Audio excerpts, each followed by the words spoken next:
Cool. Do you have any earrings too? You know, if you're a veteran teacher, you will probably say you're seeing more children today than ever before who can't control their bodies. Children who struggle with self-regulation, self-control, and behavior. Well, my name is Preston Blackburn. I've spent the past 25 years helping schools get kids moving for improved learning and behavior. But our culture is working against our kids. Our education culture is designed for sedentary behaviors, like sitting at desks for instruction, plowing through worksheets, and taking tests. The problem is this is not how the brain works. The brain depends on the movement of the body to lay neural connections that help it understand how to use the body to attend, to learn, and ultimately to succeed. When we fail to give the brain what it needs in order to learn, then we make school harder than it should be, and we make learning no fun. And what do kids do when something is no fun? They don't do it. Is that how we want to educate our kids? I don't think so. And if you're here, you probably don't think so either. But I'll tell you what, there is an easy, inexpensive, and apolitical way to improve the situation. If you haven't already, please watch our previous video on this topic. It's linked below. It sets the stage for what I'm about to share, which is kind of mind-blowing. In the previous video, I talked about the foundation we need for learning. I talked about children not moving enough, our sedentary culture both in and out of the classroom, and I talked about how sedentary behaviors make children weak. Pretty obvious connection there. Don't move, don't get strong. Obviously, that has enormous health implications, but as I mentioned in the previous video, we have gotten in much deeper than just the health issues this causes. Much, much deeper. And we adults have made learning so much harder for kids today. Let me give you an example. We know that kids who can't sit still can't be expected to learn to hold a pencil, read a book, or listen to the teacher. And again, if you're a veteran teacher, you are struggling with this more than ever before. But why is it happening? Why is there a spike in these kinds of behaviors? Well, there are numerous sensory skills we need in order to function in the world. We all know the 5 senses we were taught in elementary school, but there are more than just 5.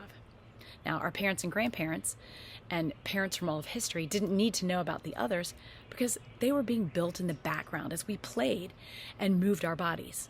So we had a better classroom experience because we could still our bodies and learn. We could calm our bodies and brains.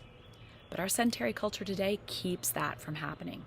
Take a child who's doing donkey kicks at circle time, or one who's bouncing at his desk, or the one who's always body slamming his friends or aggressively wrestling.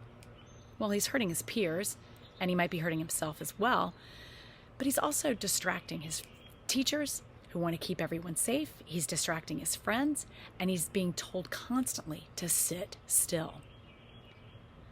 The problem is more likely he can't sit still because he hasn't moved enough. Yeah, you heard me right. He hasn't moved enough, so his brain is making him move more to make up for lost time. And he's going to do it at times when we adults in his world don't want him to move, but he can't help it. Why? Likely, this child has not developed his sense of force.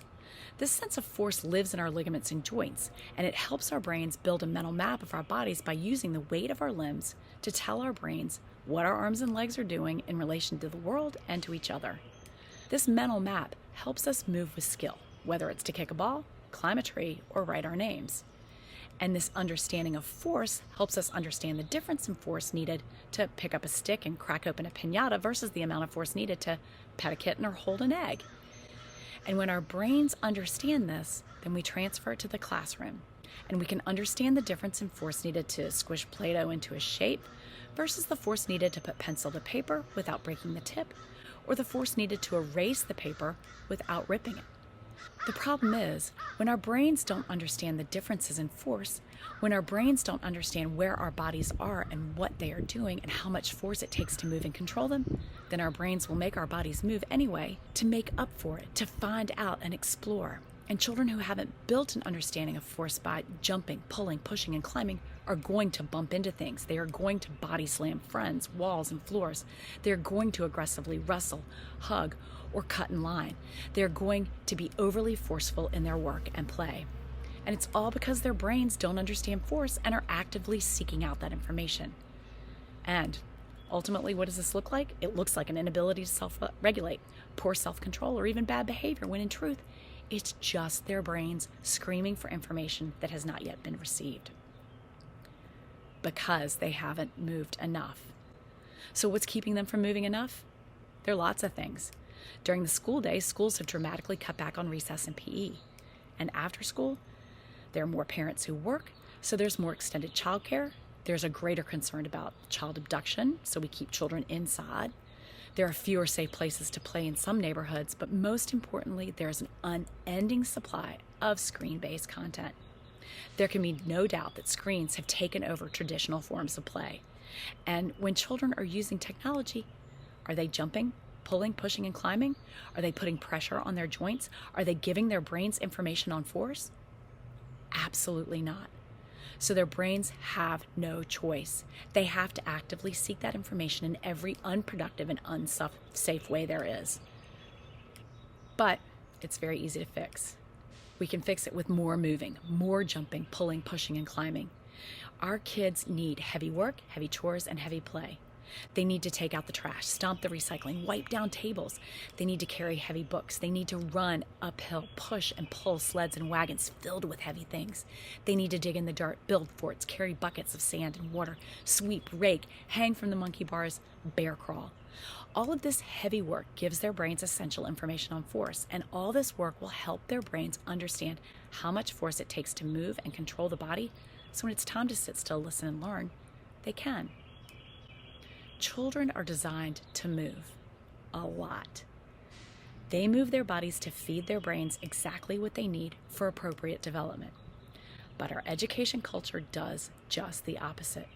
We make children sit still, move quietly and slowly. You know, the whole bubble in your mouth, walking feet thing. Because that is what we as adults need, but it is far from what children need. And at home, they spend excessive time on technology, which is also stillness. Again, children need to move, and they need to move a lot more than they are moving now.